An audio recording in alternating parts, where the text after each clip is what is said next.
Ya con eso les voy a subir también un material a Classroom para que pues lo podamos leer y de esa forma llegar bien preparados a lo que es su primer examen parcial.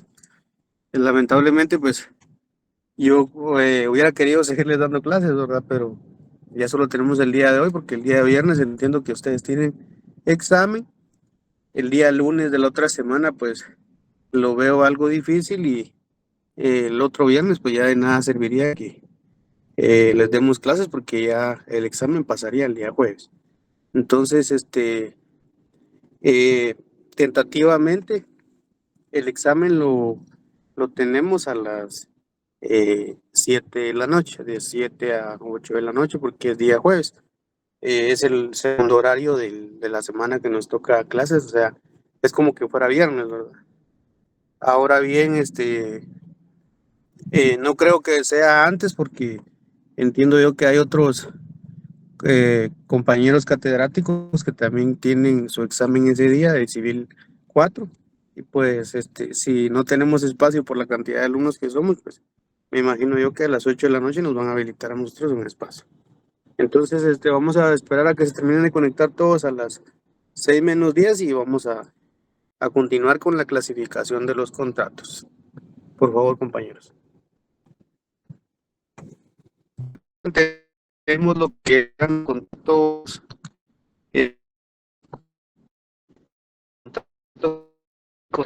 ¿verdad? Y no Perdone, sé, buenas tardes. no sé No sé si soy el único o no sé, pero se le escucha muy entrecortado. Como que tiene si interferencia. Sí, se le escucha muy entrecortado. Sí.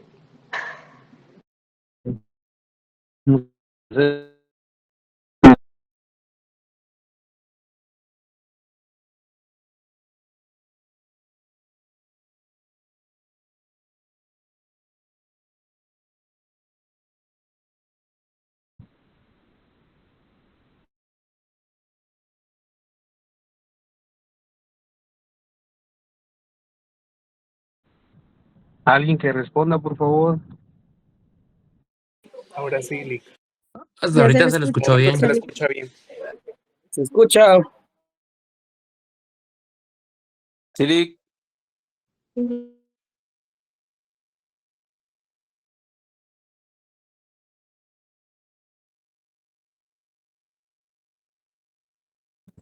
¿Me escuchan, compañeros? Sí, licenciado, lo escuchamos. Licenciado. Bueno, ahora sí ya me escuchan. Bueno, bueno, le estábamos hablando de que con el licenciado Mario Portillo vieron los contratos unilaterales y los contratos bilaterales. Y también vieron los contratos consensuales y los contratos reales. Gaby, por favor, apague su audio. Bueno, entonces, no sé si ese día alcanzaron a ver lo que era ya los contratos principales y accesorios. Llegamos hasta el gratuito. Hasta el oneroso y el gratuito, ¿verdad? Bueno, entre los contratos accesorios, el licenciado Mario les dio unos ejemplos, ¿verdad? Alguien que pueda responder, por favor, compañeros, ¿no están poniendo atención? Sí, Lick. ¿Qué ejemplo les dio el licenciado Mario Portillo de los contratos gratuitos accesorios?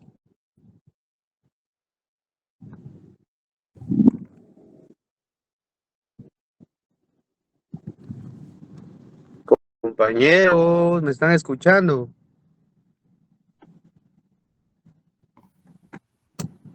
Yo tengo anotado que un ejemplo de contrato accesorio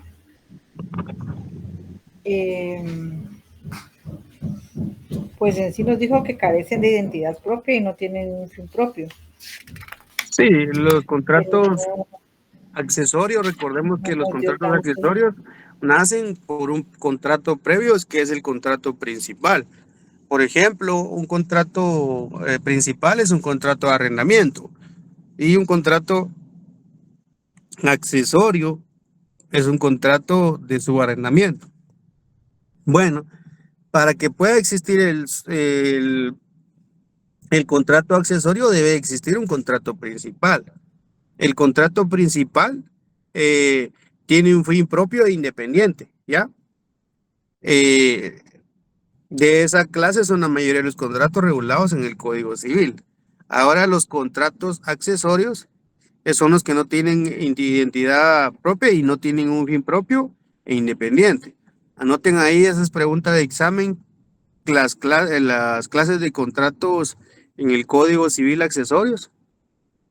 Primero la fianza, está en el artículo 2100, la prenda en el 880, la hipoteca en el 822, la indemnización en el 1436, el compromiso en el 2170 y el subarrendamiento que está en el 1890 al 92. Esas preguntas de examen. Les va a venir una pregunta que por lo menos diga que ustedes mencionen 3 contratos accesorios. Bueno, Ahora, licenciado, disculpe la molestia, ¿podría repetir otra vez? No voy a repetir porque no están poniendo atención, compañeros. Ahora vamos con el contrato oneroso y el contrato gratuito. Bueno, el contrato oneroso... Perdone, fíjese que a usted se le entrecorta y realmente no es que uno no ponga atención, sino que no les escuchamos, licenciado, disculpe. Bueno, compañera, eso no es cuestión mía, y si están con esa circunstancia, lo lamento mucho, pero yo estoy dando la clase, estoy hablando y nadie está poniendo atención, entonces tampoco se ponga así de violenta o de molesta, porque esa no es cuestión mía. Yo estoy diciendo y estoy explicando, y si no ponen atención no es cuestión mía. Somos todos licenciados, no soy solo yo. Bueno, está bien, vamos a continuar. Vamos con el contrato gratuito y el contrato oneroso. El contrato gratuito, sabemos muy bien que es un contrato que su fin primordial no es generar algún tipo de prestación económica. El ejemplo más claro que tenemos del contrato gratuito es el contrato de mandato. Y el contrato gratuito es el que una de las partes, solo una de las partes tiene provecho. Por ejemplo, en el contrato de mandato de forma gratuita, no es en sí que el mandato se llame contrato de mandato de forma gratuita, sino que hay una cláusula específica que establece de qué forma se va a ejercer el mandato. Entonces el mandatario viene y expresamente acepta el contrato, el mandato, y él indica o él manifiesta de forma voluntaria que lo ejercerá de forma gratuita, o sea que no va a generar ningún honorario al momento de ejercer el mandato.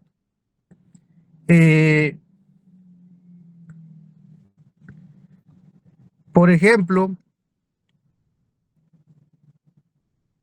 un contrato gratuito, aparte del contrato de mandato de forma gratuita, que se ejerce de forma gratuita, podemos hablar de un contrato de donación. Una donación pura y simple a título gratuito, ¿ya? Tanto el donatario pues está recibiendo la cosa que se le está donando y el donante pues la está entregando sin recibir ninguna prestación a su favor. El contrato oneroso, contrario censo, es el contrato de que sí genera gravámenes y provechos recíprocos. Este es el más común en la clasificación de los contratos. ¿Por qué? Porque obviamente si nosotros estamos faccionando, celebrando un contrato, es porque queremos asegurar que el cumplimiento de una obligación, ¿ya? Tan es así que podemos hablar de un contrato oneroso o una compraventa de bien inmueble. Una persona va a recibir una cantidad de dinero y otra persona va a entregar un bien inmueble. Por excelencia, eso es pregunta de examen también, ¿cuál es un contrato de mutuo o un contrato de un préstamo. ¿Ya?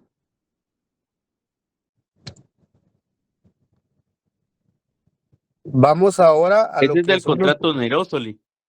Sí, es un ejemplo de contrato oneroso o mutuo.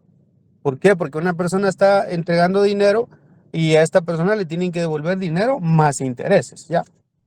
O independientemente si está cobrando intereses o no, el hecho de que haya una cantidad monetaria de por medio quiere decir de que ya la naturaleza y su clasificación entra dentro de los contratos onerosos. Ese es un Bien, préstamo, ¿no? sí, un préstamo mutuo, como Gracias, Lee. doctrinariamente se le llama, y legalmente se le llama mutuo. Bueno, ahora vamos a los contratos absolutos y los contratos condicionales. El contrato absoluto es la definición es la más sencilla que puede haber y es aquel cuya existencia o cuya extinción no están sujetas a condición alguna, ¿ya? O sea, no existe una condición. Los que estudiaron conmigo el semestre pasado se recordarán de la condición, que es la condición, que es un suceso a futuro que se debe cumplir para que pueda liberar o pueda encauzar una obligación, ¿ya? Entonces, en el contrato absoluto no existe ninguna condición para que se pueda dar por concluido o que inicie su existencia el contrato absoluto, ¿ya? No hay ninguna condición, no hay cuestión alguna que lo condicione para poder existir o no hay cuestión alguna que lo condicione para dejar de existir. Ahora vamos con el contrato condicional. Obviamente, lógicamente la palabra lo dice, contrato condicional. Debe de existir esa condición, ¿ya? Para que pueda existir. Un ejemplo de un contrato absoluto: yo entrego un préstamo, pero no le estoy indicando a la persona, mire, usted debe cumplir cierta actitud conmigo para poder entregarle ese préstamo. Simplemente usted llena ciertos requisitos, que esas no son condiciones, llena ciertos requisitos, como puede estar limpio en su buro de crédito y otras circunstancias para poder ser entregado ese préstamo. Diferente a un contrato condicional: mire, yo le entrego un préstamo, pero si usted me entrega una garantía, esa es la condición, la garantía. Una garantía hipotecaria, una garantía fiduciaria, una garantía prendaria, ¿ya? Esa es la condición. Entonces ahí sería un contrato condicional. No es absoluto. ¿Por qué? Porque sí debe de haber alguna circunstancia para que pueda existir o que se pueda extinguir. ¿Estamos ahí? Sí, Lee. Sí, licenciado. Dice que Licenciado, una consulta. Licenciado. El fundamento legal del contrato absoluto y el contrato condicional. ¿Quién está hablando? ¿Quién está hablando? Dania, Dania, cuénteme. ¿usted podría indicarme cuál es el artículo en el cual lo puedo encontrar en el código, el contrato absoluto y el condicional? Mire, al final de la clase no sé si usted estuvo al principio de la clase, pero les voy a subir el documento en donde va la clasificación de los contratos desde el punto de vista doctrinario de un libro argentino, y también les voy a subir los artículos. Ahorita no tengo mi código civil a la mano, pero los artículos donde está la clasificación legal, escúchese, clasificación legal, no doctrinaria, de los contratos, los que reconoce nuestro código civil. Entonces ustedes dirán, bueno, ¿por qué el licenciado nos está explicando la clasificación doctrinaria, pero en el código civil solo existe la clasificación legal y los contratos a través de su fundamento legal? Bueno, recordemos que ustedes están estudiando Derecho y no solo van a ver contratos conmigo, ya, en civil. Van a haber contratos en mercantil, van a haber contratos en laboral e incluso van a haber contratos en derecho administrativo. Entonces, obviamente las clasificaciones del Código Civil pues son eminentemente absolutas para el Código Civil, para el derecho civil, para la relación entre dos personas, ya sean jurídicas o individuales.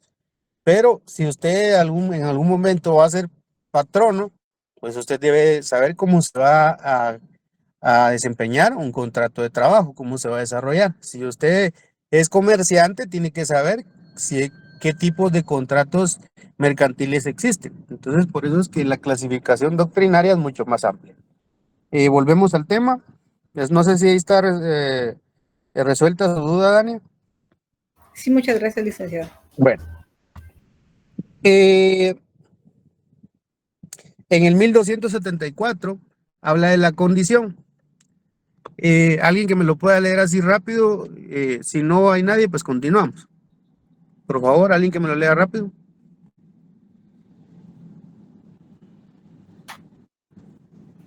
(1274) El negocio jurídico sujeto a la condición de que se verifique un acontecimiento dentro de un término caduca si pasa el término sin realizarse la condición, o antes si hay certidumbre de que no puede cumplirse. Va. Por ejemplo, Gerardo viene y le entrega 10,000 quetzales a Dania, en concepto de que Dania le ofreció que para noviembre iba a tener una cosecha de maíz. Pasa noviembre y Gerardo no verifica si ese acontecimiento a futuro se llevó a cabo, que es la cosecha de maíz. Bueno, si se cumple el plazo en el cual Gerardo tenía que verificar y no lo verificó, la ley establece ahí, ¿verdad?, qué es lo que va a pasar. Y si lamentablemente se pierde la cosecha y no se va a poder cumplir con esa condición, también la ley establece qué es lo que va a pasar ahí, ¿verdad? El Código Civil es claro al establecer cuáles son las circunstancias de la condición. Bueno, ahora existen diferentes tipos de condiciones. Está la condición resolutoria, que es la más importante.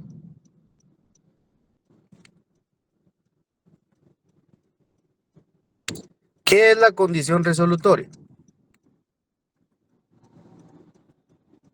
Y es que existe también la condición suspensiva. Bueno, la condición resolutoria es una cláusula en la cual se va a dejar establecido que al momento de que se cumpla con esta condición, automáticamente el contrato queda resuelto, o sea, el contrato queda cumplido, ¿ya? O si estableciendo esa condición, yo con la otra persona que estoy celebrando el contrato, vengo y le digo, mire, incluso una condición pudiera ser, usted me debe pagar todos los meses seguidos. Con un mes que usted no me pague, automáticamente pues yo lo puedo demandar a usted. Ahí hay una condición resolutoria, ¿ya? Yo ya no tengo que esperar a buscar posicionar en incumplimiento al obligado, sino que automáticamente me voy a la demanda. Ya no tendría que esperar a ver si me va a pagar, no me va a pagar, porque ya se sabe que al momento de que esa cláusula se cumpla, esa condición se cumpla, ya se resuelve automáticamente el contrato. En algunos casos, esa resolución del contrato es suficiente para que se pueda ejecutar el mismo. ¿Qué es ejecutar? Solicitar el cumplimiento por la vía forzosa. Pero en otros casos no. En otros casos es necesario que se vaya a un juzgado de primera instancia civil, en este caso, y que el juez declare que efectivamente se incumplió ese contrato, y que ya hasta posteriormente que el juez resuelva que sí se incumplió, él resuelva que debe de ejecutar el acreedor al deudor.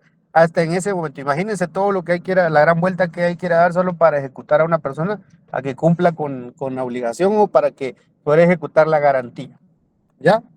Esa es la condición resolutoria. Ahora vamos a la condición suspensiva. Establece la ley. Alguien que me lea el 1269, por favor. Buenas tardes, licenciado, compañeros. Capítulo 3, Negocios Buenas tardes. jurídicos condicionales. Artículo 1269.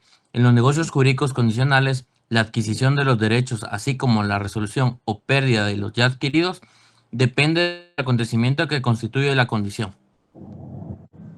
Bueno, ¿qué va a pasar en este caso? Es una condición suspensiva, ¿ya? Va a depender de ciertas circunstancias específicas para saber si queda en suspenso la obligación o si se resuelve la misma. Por ejemplo, nadie sabía que iba a haber una pandemia en el 2020. Si algún jurista o algún notario, algún abogado hubiera tenido esa visión de poder prever que iba a haber una pandemia, yo le aseguro a ustedes que una buena parte de todos los contratos que se hicieron previo a esa fecha hubieran tenido una cláusula suspensiva, ¿ya? ¿Qué pasa en este caso? Tuvo que haber una intervención estatal, si se recuerdan, ¿verdad? Alguno que tal vez confirme, se recuerdan de que hubieron intervenciones estatales en las cuales algunos préstamos se suspendieron, algunas rentas se suspendieron, incluso el tema del pago de la luz, el tema del pago de muchas obligaciones que las personas tenían se fueron suspendiendo poco a poco por la falta de movimiento económico y financiero en nuestro país. Pero ¿qué pasa?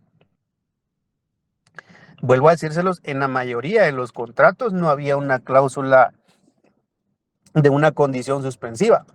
¿Cuál es esa condición? Bueno, mire, si yo hubiera sabido y yo hubiera preveído que esto iba a pasar, podía haber puesto una cláusula en la que dijera, si hay algún tipo de pandemia, automáticamente, hablemos de un arrendamiento, el arrendatario deberá pagarme únicamente el 20% del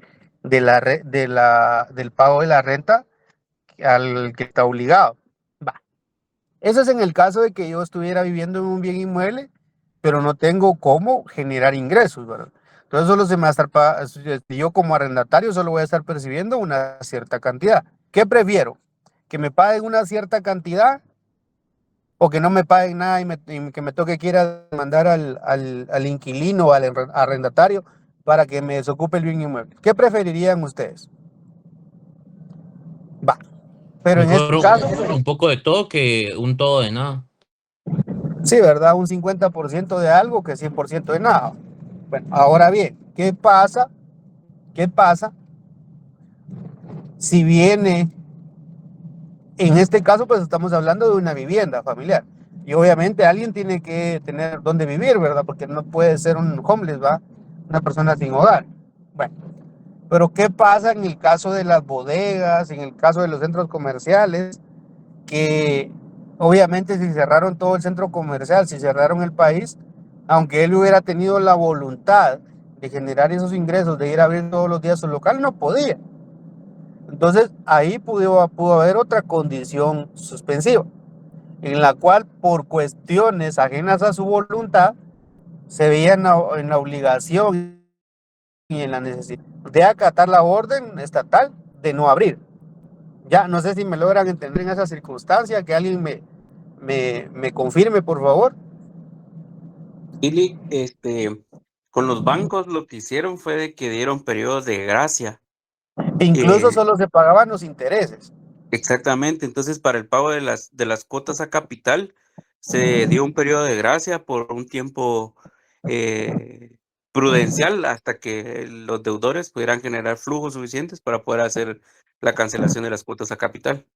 Sí, porque miren, no es lo mismo que yo incumpla una garantía hipotecaria porque realmente no se me da la regalada gana de pagar, a que yo incumpla porque legalmente, aunque yo quiera salir del país, aunque yo quiera tal vez ir a generar dinero a otro departamento, aunque yo le busque por donde le busque, es imposible para mí pagar, y yo siempre he sido una persona que cumple. Entonces tampoco los bancos iban a tener esa facilidad de, bueno, como ya cumplió 2 cuotas, demandémoslos y quitémosle la casa. Imagínense cuántas personas hoy en día tuvieran ese problema todavía. Los juzgados tal vez estuvieran inundados de tanto expediente por las ejecuciones de las garantías hipotecarias que se hubieran dado por personas que aún estaban pagando su casa. Y como lamentablemente existen dos circunstancias sociológicas aquí en Guatemala, que no los digo por ustedes, compañeros, sino que por la mayoría de personas que pues ajenas a esta sección y ajenas a la universidad, y también es una cuestión aún mayor. En primer lugar, no tenemos la cultura del ahorro, ¿ya? La mayoría de las personas lo que ganamos no lo gastamos. No tenemos esa cultura de, bueno, pueden haber unas circunstancias ajenas a mi voluntad y voy a ahorrar un colchoncito por si de repente me quedo sin trabajo, tengo de dónde agarrar por lo menos unos 6 meses. Va. Otra cuestión. Yo sé que ahorita muchos están pegando el grito en el cielo por lo que estoy diciendo, pero existe otra circunstancia que también nos tiene de rodillas a todos los guatemaltecos. Vamos a ver, ¿quién es pilas para analizar y me puede decir por qué a veces muchas personas no ahorran? Porque gastan más de lo que ingresan. Sí. El consumo que se produce a nivel de toda la sociedad que lo fomenta, el consumismo. Porque no sabemos, siento yo, no tuvimos como esa educación financiera. Sí, los salarios bajos que tenemos también. Ustedes me están dando una opinión conforme a sus ideales, pero existe una circunstancia también más grande. Yo no quiero que ustedes se vayan a pelear mañana con su jefe o con el Estado de Guatemala, pero ¿qué pasa en Guatemala? Una circunstancia que pasa en la mayoría de países latinoamericanos. Que lamentablemente, vamos a ver, alguien que sea pilas ahí en internet que pueda. Muchas veces el sueldo no alcanza como para poder ahorrar, simplemente alcanza como para poder generar o sobrevivir, ¿verdad? Ahí está, Dania fue, ¿verdad? Sí, así es. Bueno, miren pues, ¿qué pasa? Alguien que sea pilas ahí, que se vaya al INE, al Instituto Nacional de Estadística, y que ponga ahí cuál es el precio de la canasta básica. Y después la canasta básica diferenciada. O sea, alguien lo tiene ya en la mente porque ya lo estudió, que me haga favor de indicar. Aquí quiero llegar yo con esto, compañeros, que existe una brecha, a eso es a lo que se le llama, lo que las mujeres comúnmente dicen, las personas que pregonan el feminismo, comúnmente dicen la brecha salarial. Pero existe esa brecha salarial, solo que está mal enfocada. Bueno, ¿qué es lo que yo necesito para poder sobrevivir? Es diferente a lo que yo necesito para sobrevivir que lo que yo necesito para poder vivir.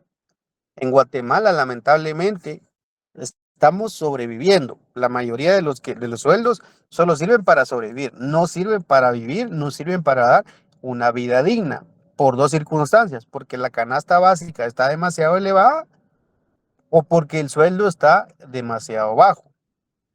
Estas dos circunstancias se juntan y hacen de que muchas personas que tal vez tienen un sueldo mínimo no les alcance, ¿ya?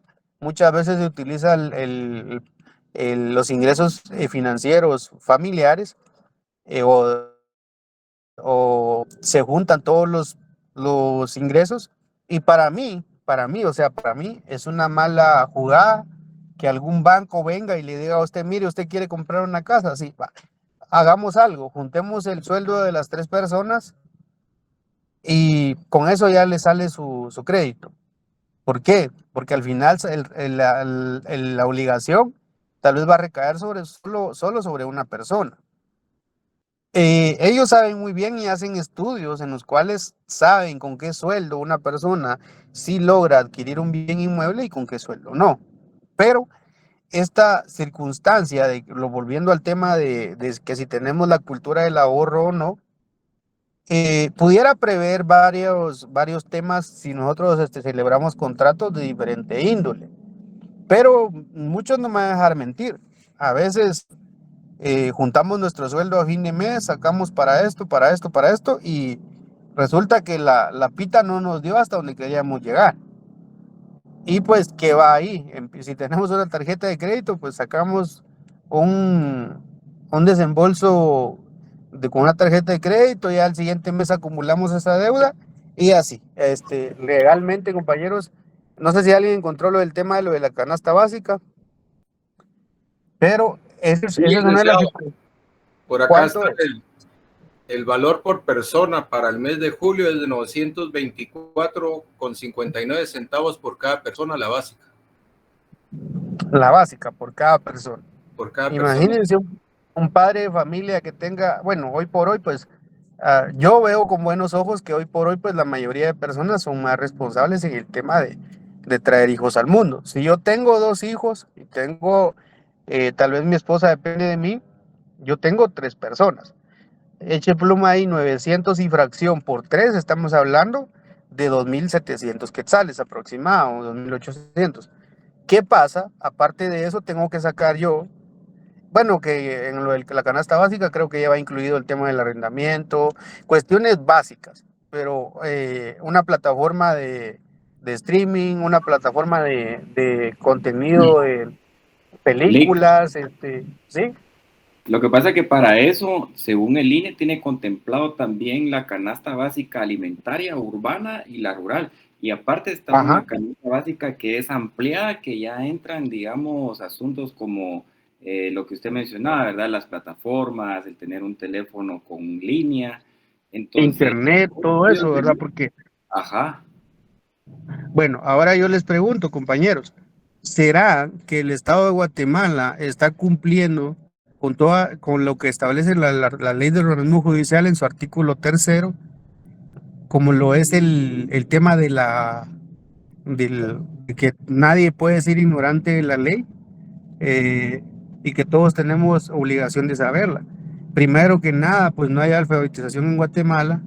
Segundo, ahora pues el gobierno está utilizando muchas conexiones electrónicas o inalámbricas. Y recordemos que aquí en Guatemala, pues la mayoría tiene buen teléfono, un S24, S25, un Xiaomi, otro teléfono, un Huawei. Pero vamos al interior de la República, ¿qué tipo de teléfono tienen? Muchas veces solo hay un teléfono para toda la familia. ¿A qué hora los alumnos van a hacer sus tareas? ¿A qué horas van a ir no hay una computadora en cada hogar? No existe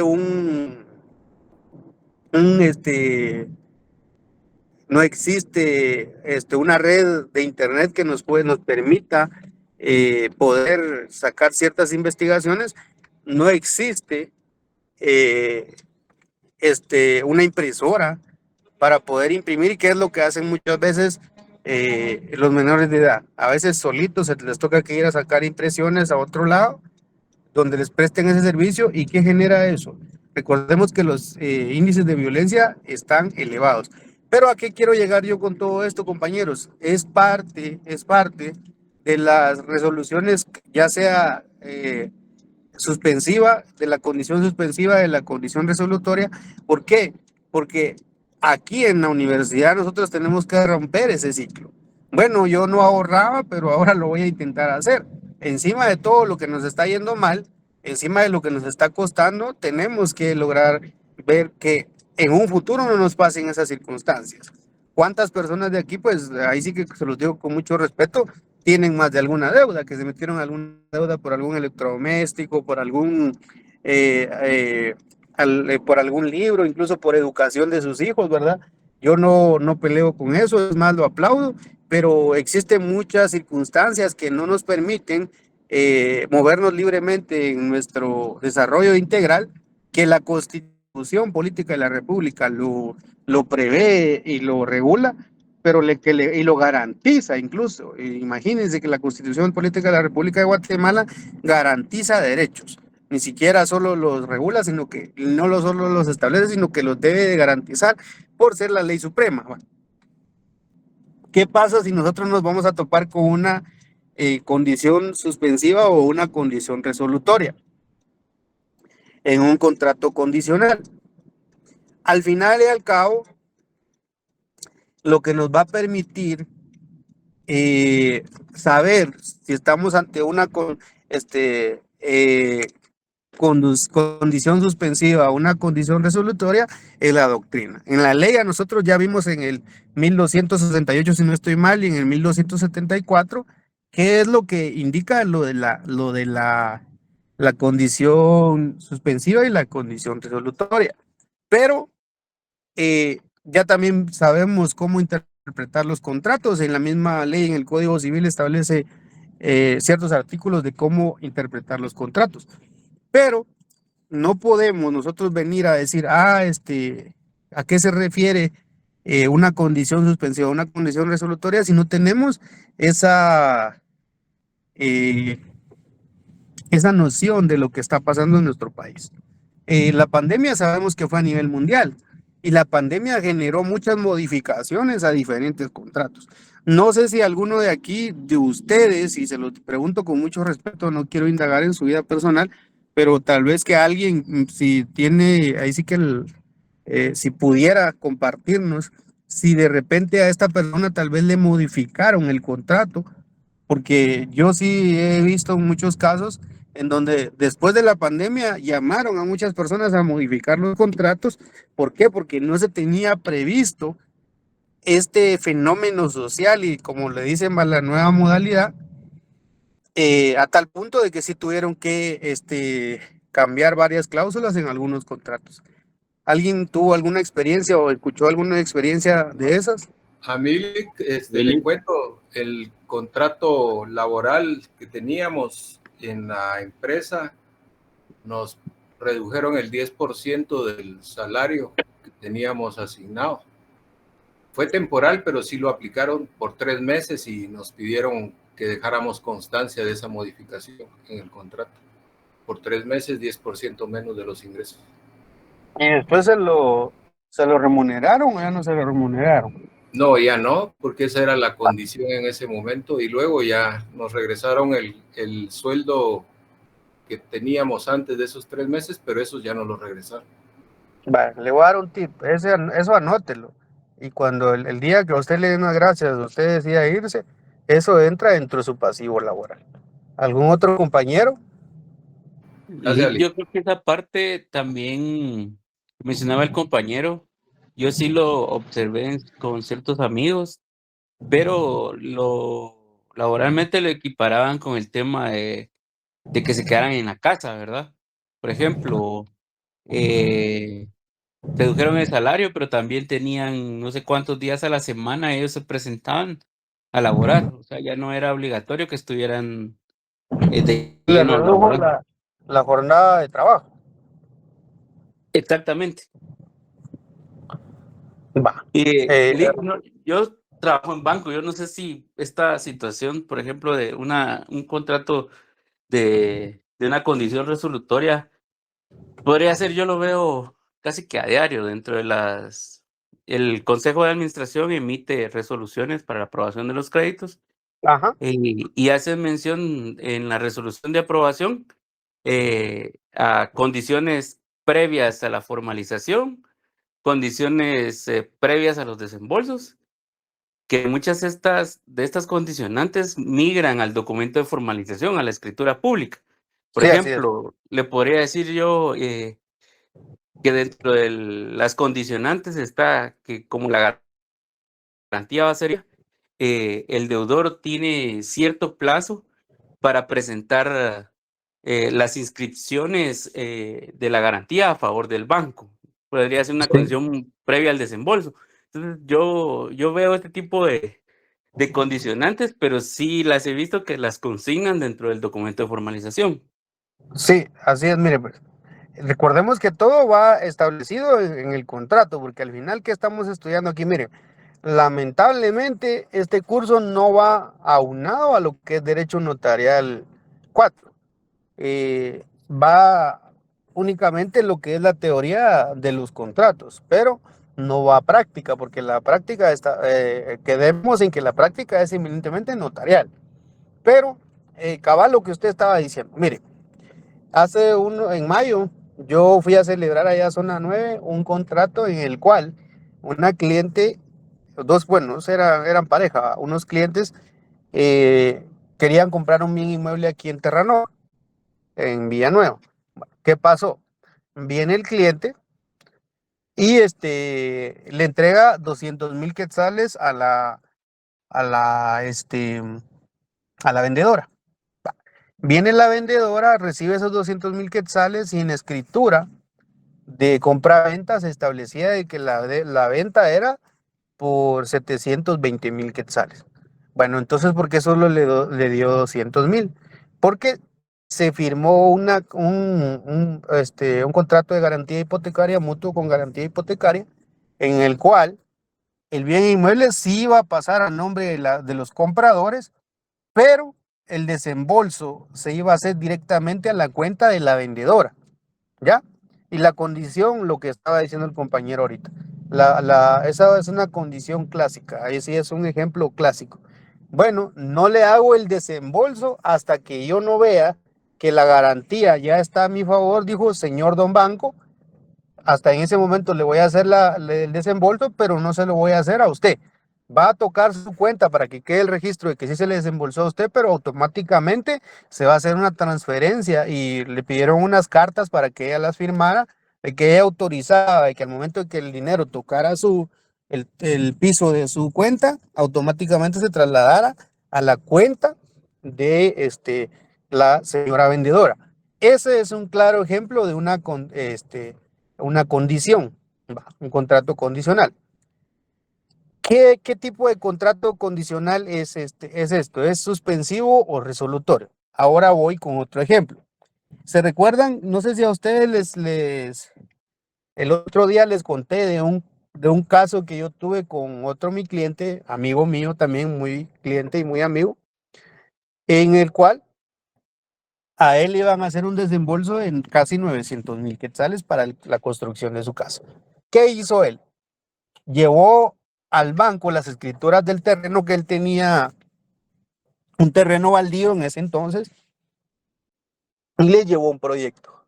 Miren, yo quiero hacer esta casa, quiero hacer esta construcción, quiero hacer esto y esto y esto. Bueno, ¿qué le dijo señor don banco? ¿Está bien?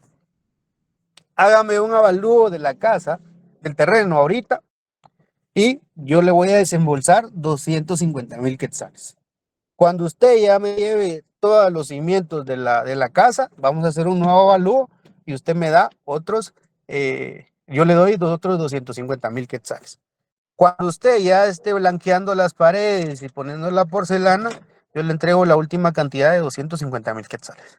Escuchen bien, cada vez que a él iban a hacer el desembolso, él automáticamente tenía que presentar un nuevo avalúo. ¿Por qué? Porque el bien inmueble, al momento que se le estaba edificando esa construcción, el bien inmueble estaba adquiriendo plusvalía, estaba incrementando su valor.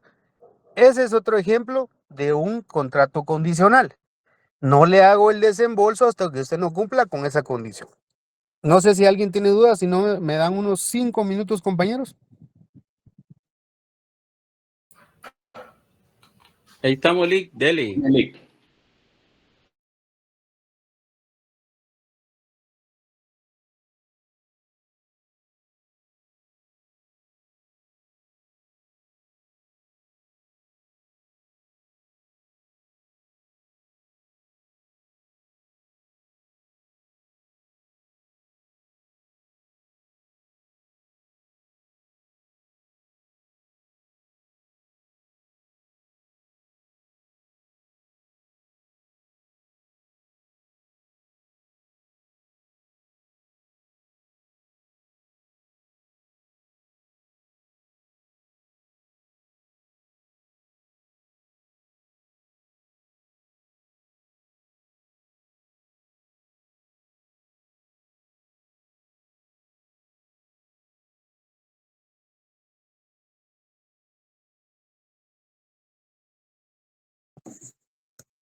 Bueno, disculpen, compañeros, cabal voy entrando ahorita aquí a mi estudio. Bueno, continuemos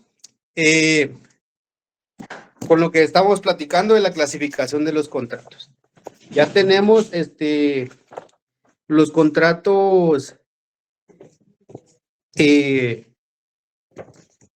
condicionales, ¿sabes? Hablamos de la condición resolutoria y ahorita vamos a continuar. Vamos a ver, permítanme.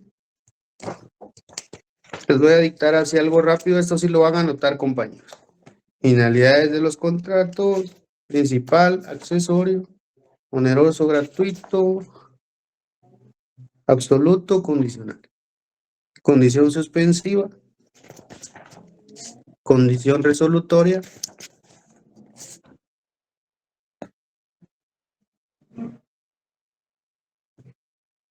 vamos a anotar esto, es pregunta de examen, por favor. La condición puede ser también, ya hablamos de la condición suspensiva y la condición resolutoria, ¿va? Ahora vamos a ver, anótenlo. ¿Quién puede ser? Positiva, negativa o potestativa.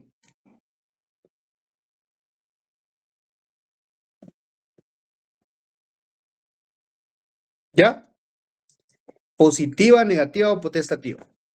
La positiva consiste en la posibilidad de que algo realice. Consiste en la posibilidad de que algo ocurra o se realice. Negativa se refiere a que un determinado acontecimiento no se realice. ¿Ya? Por ejemplo, en la positiva consiste en la posibilidad de que algo ocurra o se realice. Lo de las cosechas. Es cierto que se van a dar cosechas, sí es cierto, pero también puede ser incierto. ¿Ya? Si hay demasiada lluvia, la cosecha se echa a perder.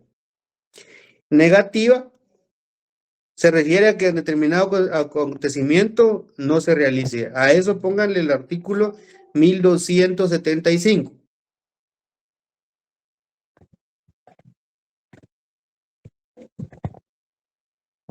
Y la potestativa dice que es la que depende de la voluntad o la conducta de una o varias personas. Por ejemplo, ¿se recuerdan de cuando hablamos de las obligaciones mancomunadas solidarias? ¿Cuál es la condición para que les den a todas las 5 señoras que habíamos hablado el préstamo? Que las 5 se comprometan a pagar. ¿Y qué pasa si una de ellas no paga? Las otras 4 deben de cumplir con esa obligación que le tocaba a la persona que no cumplió, ¿verdad? O sea que al final la entidad financiera no va a perder. Si no le paga A, le paga B, le paga C, le paga D, le paga E. Pero uno de todos les tiene que pagar. Y si solo una persona tiene que pagar todas, también. Bueno, entonces la condición puede ser también potestativa, negativa y positiva. Vamos ahora, anoten, contratos de ejecución inmediata y contrato a plazos.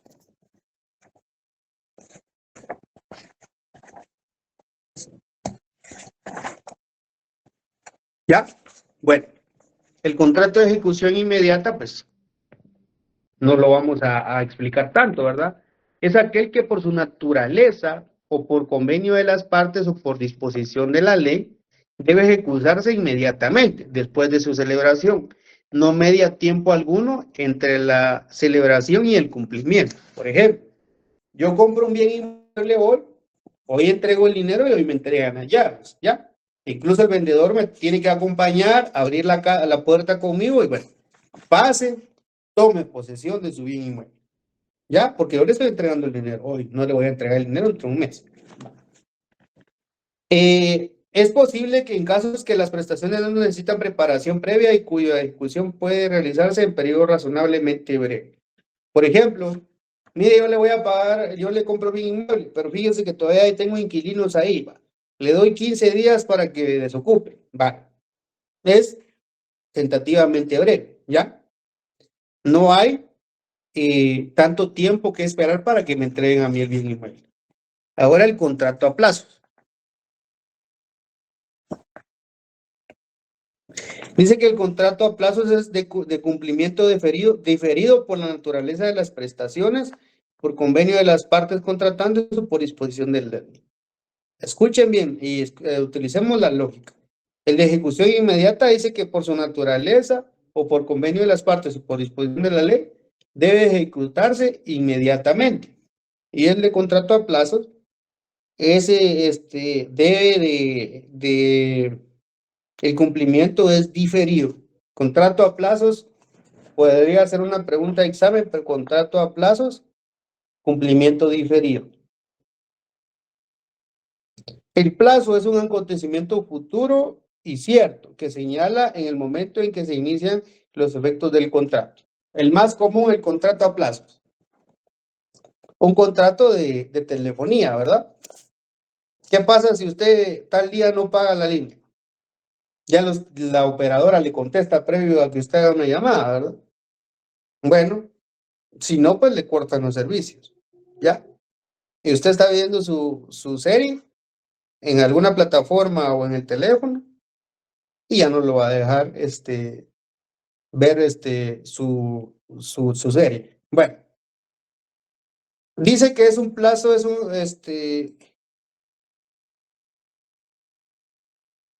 vamos a ver, solo les voy a dar lo más importante. Vamos a hablar del cómputo del plazo. ¿Alguien que tenga ahí la ley del organismo judicial en su artículo 45, por favor?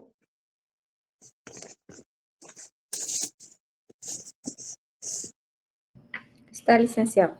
Artículo 45. Cómputo de tiempo. El cómputo de los plazos legales en toda clase de procesos se observarán las reglas siguientes. El día es de 24 horas que empezarán a contarse desde la medianoche, 0 horas. B. Por los objetos legales se entiende por noche el tiempo comprendido entre las 18 horas de un día y las 6 horas del día siguiente. C. Los meses y los años se regularán por el número de días que les corresponde según el calendario gregoriano. D. Terminarán los años y los meses la víspera de la fecha en que han principiado a contarse. E. En los plazos que se computen por días no se incluirán los días inhábiles. Son inhábiles los días de feriado que se declaren oficialmente los domingos y los sábados, cuando por adopción de jornada continua de trabajo o jornada semanal de trabajo no menor de 40 horas se tenga como días de descanso y los días en que por cualquier causa el tribunal hubiese permanecido cerrado en el curso de todas las horas laborales. F. Bueno. Siga. Todo plazo debe computarse a partir del día siguiente al de la última notificación, salvo el establecido o fijado por horas que se computarán como lo establece el artículo 46 de esta ley. En materia impositiva, el cómputo se hará en la forma que determinen las leyes de la materia. Bueno, ahora, gracias compañera. Mire, ¿por qué es importante establecer lo del tema del plazo y verlo ahí en la ley de organismo judicial? Porque ahí es donde ustedes van a encontrar, es en la única ley donde ustedes van a encontrar que establece cuáles son los plazos, ¿ya? Si yo en un contrato pongo que el plazo es por 6 meses, se entiende de que utilizando el calendario gregoriano, en los cuales sabemos qué meses tienen 30 días y qué meses tienen 31 días y qué mes tiene 28 días o 29 cuando corresponde. Si yo estoy indicando de que el plazo se deberá de pagar por ejemplo, yo a veces cuando estoy haciendo requerimiento de pago, eso es algo diferente porque no está dentro de un contrato, pero yo le pongo a los deudores que tienen 72 horas para pagar. ¿A partir de cuándo empiezan a correr las 72 horas? A partir del momento en que se le hace la notificación en línea o personalmente. Si a esta hora yo le hago la notificación, mañana a esta hora cumple 24 horas, pasado mañana a esta hora 48 y así sucesivamente. No tengo que esperar yo hasta el día de mañana a las 8 de la mañana para empezar a contar el plazo. Cuando es por días, ahí establece, ¿verdad? Los días de descanso, días de feriado y los sábados y los domingos. Y cuando esté cerrado el juzgado. Bueno, Esos son cómo se debe computar el plazo. Ahora bien, clasificación del plazo. El plazo, por sus efectos, el plazo puede ser suspensivo o resolutorio. Ya. Vengo yo con un plazo suspensivo porque en la ley establece, pudiera ser, que al momento de que yo haga el pago de 2 cuotas adelantadas, el plazo se me va a cortar, ¿ya? Y resolutorio es cuando automáticamente, ya sea de que yo haya incumplido con 2 cuotas o porque yo ya llegué al momento en el que yo terminé de pagar la última cuota y automáticamente yo me libero de la obligación. Ahí es resolutorio. Entonces, pongan ahí clasificación del plazo y pongan, por sus efectos, el plazo puede ser suspensivo o resolutorio. Tal vez en el examen no se les va a pedir que expliquen cuál es el plazo suspensivo y cuál es el resolutorio, pero se les va a poner en el examen. Cuando se refiere al plazo, por sus efectos, ya ustedes solo colocan suspensivo o resolutorio. Por su origen, el plazo puede ser contractual. Si es fijado por las partes contratantes, legal, si está previsto en la ley, y judicial, si lo fija el juez. Entonces, por su origen, ahora vamos en el plazo, por su origen, puede ser contractual, legal y judicial. ¿Ya?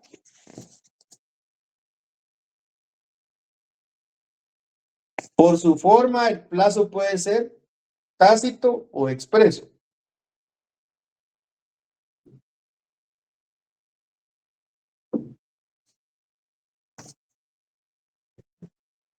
¿Ya? Y por último, vamos a ver que por su grado de determinación puede ser determinado absoluto, determinado relativo o indeterminado. Estamos hablando siempre del plazo.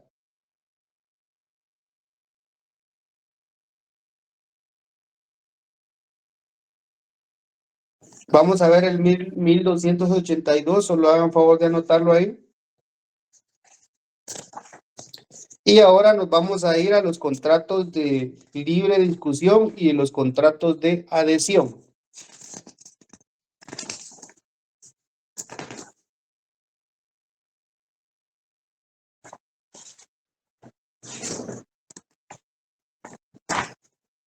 Contrato de libre discusión y contrato de adhesión. Bueno, ¿a qué se refiere el contrato de libre discusión? Por ejemplo, vengo yo con Kathleen y le digo a ella que quiero que me venda su teléfono porque cuando ella se conecta con esa cámara me gusta a mí todos los colores y la definición de la cámara. Entonces ella me dice, vaya licenciado, yo se lo debo, yo se lo vendo, pero debo todavía unos meses del plan. Entonces yo le digo, mire, llegamos a un acuerdo y nosotros ahí estamos discutiendo libremente las cláusulas que va a llevar el contrato o cómo vamos a convenir realizar ese contrato. Es aquel en el que las partes, para alcanzar pleno consentimiento, negocian en absoluta igualdad de situación, sin que ninguna tenga ventaja alguna sobre la otra. A ley, yo no le voy a decir a Kathleen, va, mire, Kathleen, deme su teléfono, yo le voy a dar 20 puntos y véndame. No, aquí tiene que haber una igualdad de condiciones. Dice, por lo tanto, el acuerdo que celebran el libre convencimiento de los interesados. Va, usemos si el contrato de libre discusión establece las dos personas, las dos partes pueden convenir o pueden discutir cuál va a ser el convenio o cuál va a ser las condiciones que va a tener. El de adhesión, ¿cómo sería entonces el contrato de adhesión? Permítame, compañero.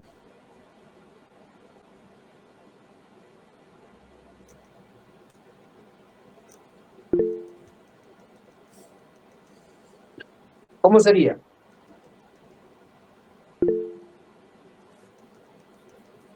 Por favor, ¿quién le va a hablar? Sí, es aquel donde una de las partes no tiene injerencia en el establecimiento de las cláusulas con las que se negocia. Por ejemplo, cuando uno adquiere un servicio telefónico, ya le dan un formato preestablecido donde están todas las condiciones con las cuales uno pacta ese servicio. Ese es el ejemplo clásico.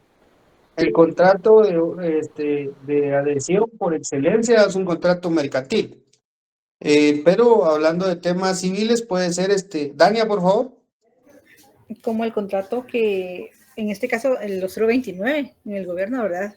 Ellos firman un contrato de adhesión, las partes, o sea, uno no puede decir esta cláusula sí, esta no, sino que tiene que aceptar o rechazar el contrato como tal. Sí, perdón, compañero. Sí, miren, solo que ahí estamos hablando de un contrato de... Recordemos que los contratos de trabajo también todos dicen casi que lo mismo, ¿verdad? Si es para un trabajo en específico, pues todo dice lo mismo. Bueno, está bien la idea, solo que recordemos que en los de trabajo, de servicios profesionales 029, lo que indica Dania, sabemos que ahí, si ustedes ya aprendieron derecho laboral, ahí hay una clara simulación del contrato, ¿ya? Porque eso es un contrato de trabajo, pero lo enmascaran con un contrato 029 de servicios técnicos o de servicios profesionales incluso. Bueno, ustedes saben que tienen derecho a prestaciones, a una liquidación, a indemnización, pero no las pueden solicitar cada vez que a los demás sí les pagan eso porque automáticamente les van a rescindir el contrato.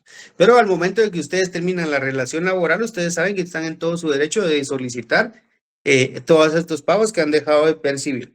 La idea está buena, Dania, solo que en este caso yo me inclinaría más porque este contrato es un contrato de trabajo y si lo podemos establecer así y verlo más amplio como usted lo está viendo, podemos decir que el banco también tiene un contrato de adhesión. ¿Por qué? Porque ya tiene establecido un interés que va a cobrar. La única diferencia es qué tipo de interés usted quiere adoptar. Cuota nivelada, sobresaldos o a capital, creo que se le llama. Bueno, pero otro contrato por excelencia, como el que dijo Edgar, es el contrato, en ese entonces, pues el contrato que más se mencionaba, porque cuando se hizo el Código Civil, pues no existían las telefonías y no existían otras cosas. Era el contrato, dice, el contrato se inicia con la oferta al público. Esa es la primera característica, que ni siquiera va dirigido a una persona en particular, sino que va dirigido con una oferta al público. Por ejemplo, antes había mucho tema del contrato de transporte público y se llevaba a cabo por excelencia los contratos de los cruceros. Ellos le decían a usted, mire, usted puede contratar este crucero y le llenaban todo bien calidad, pero al final lo que usted llenaba era un formulario y cabal eso lo que dijo Edgar, eso les iba a decir yo, que el contrato de adhesión es simple y sencillamente un formulario, en el cual en ese formulario usted va a llenar los espacios en blanco, pero no le va a dar chance a que usted vaya a modificar el contrato, prefiriendo siempre y velando por las condiciones que a usted le favorecen. Por ejemplo, con los contratos también de servicios públicos esenciales, son contratos de adhesión. Por ejemplo, los hospitales, centros y puestos de salud, así como los servicios de higiene y aseos públicos, servicio telefónico, aeronavegación, telegráfico y de correo. Por ejemplo, usted va a viajar, usted compra su boleto, inmerso en ese boleto hay un contrato, ¿ya? Usted no puede decir, mire, hágame una escala en tal lado, ahí me quiero quedar. No, usted va al destino y ya usted mira cómo se traslada, donde usted quiere llegar. Esos son los contratos de adhesión. Si quieren, pongan ejemplo ahí, primero que nada, el contrato telefónico, contrato de aeronavegación y contrato de transporte público. Una póliza de seguro no entra en ese tipo de contrato.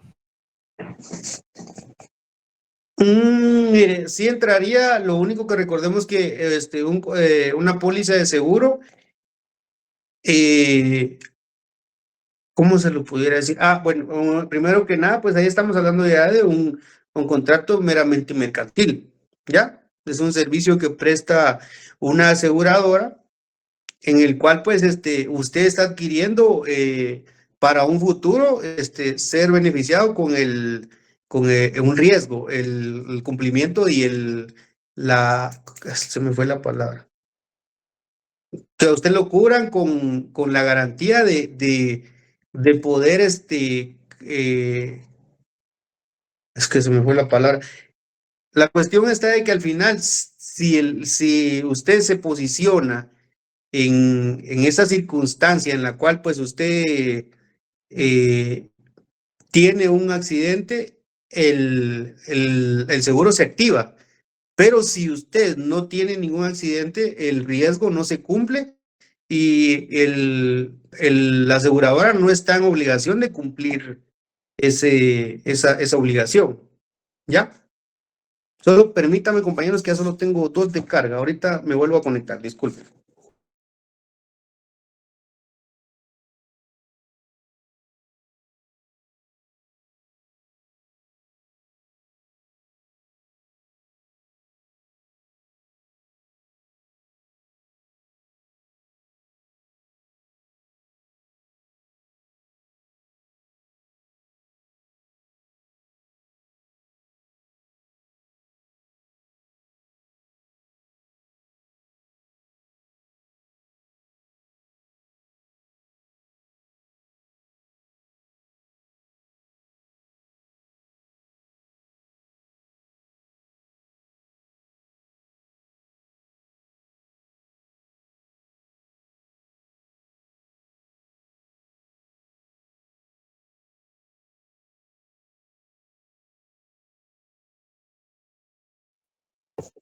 Perdón, compañeros.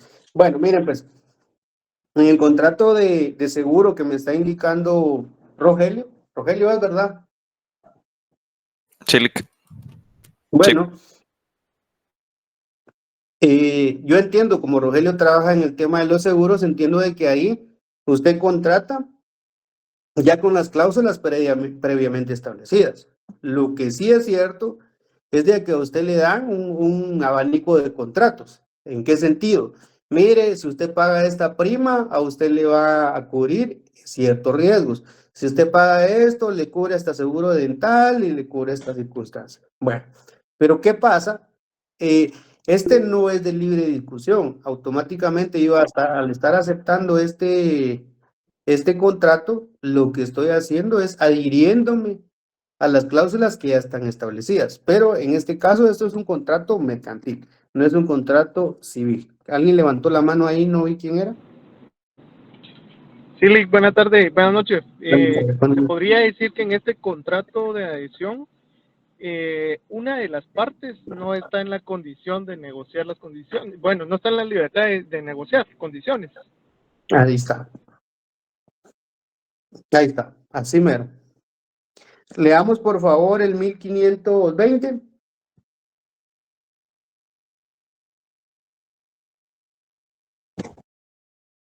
Ahí 1520. Buenas noches, Lic. El contrato de adhesión dice los contratos de adhesión en que las condiciones que regulan el servicio que se ofrece al público son establecidas solo por el oferente. Quedan perfectos cuando la persona que usa el servicio acepta las condiciones impuestas.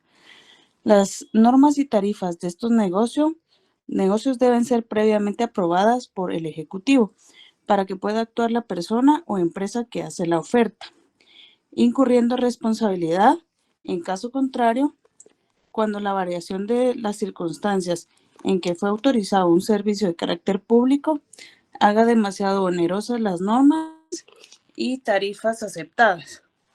Puede el Procurador General de la Nación o el representante de la municipalidad respectiva pedir la revisión de las condiciones impuestas. Bueno, otra característica del contrato de adhesión. En definitiva, es de que tiene que tener autorización estatal. Por ejemplo, en los contratos de aeronavegación, ¿quién es el que da la autorización? Aeronáutica Civil. Ahí está. Bueno, ¿y qué pasa? Se deben de regir siempre porque las tarifas no sean elevadas, ¿verdad? Si sienten que están muy elevadas, ¿qué es lo que hay que hacer? Se puede pedir una revisión, ¿verdad? Entonces, en conclusión, el contrato de adhesión, la primera característica que es un formulario. Segunda característica, que no está libre de discusión, sino que ya están previamente establecidas las cláusulas y solo se deben de aceptar, adherirse a ellas. Y la otra característica es de que debe tener autorización estatal. Bueno, existen ciertas formalidades, interpretación y derecho de retracto, pero no las vamos a ver. Vamos a terminar con lo que es los contratos típicos y atípicos, pero por la hora entiendo que ustedes ya tendrían que haber empezado a conectarse al otro curso. Yo me voy a quedar hasta en el contrato de adhesión. ¿Ya? Vimos hasta lo último, contrato de libre discusión y contrato de adhesión. Todo lo que yo dije durante la clase queda automáticamente incluido dentro del examen final. ¿Ya? Bueno, Gracias. No tengan pena, pasen buena noche y espero verlos el 28 de... Solo una última cuestión, compañeros, disculpen. No se vayan a desconectar, solo 2 minutos de mí.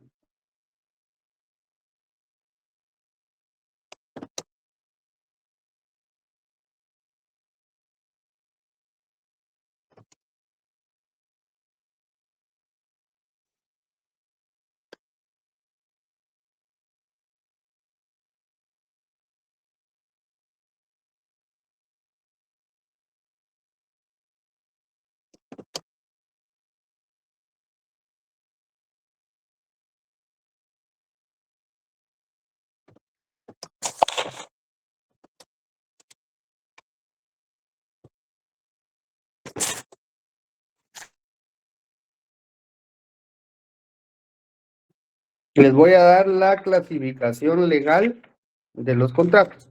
Yo creo que algunos ya la revisaron e incluso pues están más pilas que nadie para el tema de la clasificación de los contratos. Así, ¿no? Inclusión.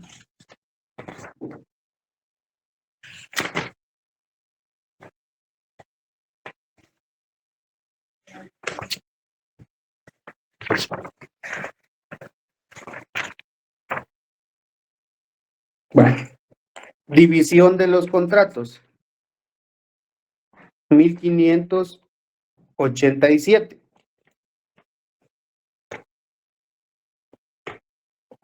¿Qué dice el 1587? Que los contratos son unilaterales y la obligación recae solamente sobre una de las partes contratantes. Y son bilaterales si ambas partes se obligan recíprocamente. Si nos damos cuenta, en cada artículo dice que esto nos habla de laterales, bilaterales, nos habla de los consensuales, reales, nos habla de los contratos principales y de los accesorios, nos habla de los contratos onerosos, gratuitos, y nos habla de los contratos condicionales. Si no estoy mal, esos son los contratos que legalmente nosotros tenemos en nuestro Código Civil. Esto, compañeros, léanlo, porque de aquí vienen un par de preguntas de examen. Disculpen, compañeros, por haberme tardado más de lo debido en su curso. Les deseo muy buena noche y muchas gracias por el favor de su atención. Se me cuidan. Buenas noches, licenciado. Buenas noches, licenciado. Buenas noches, licenciado.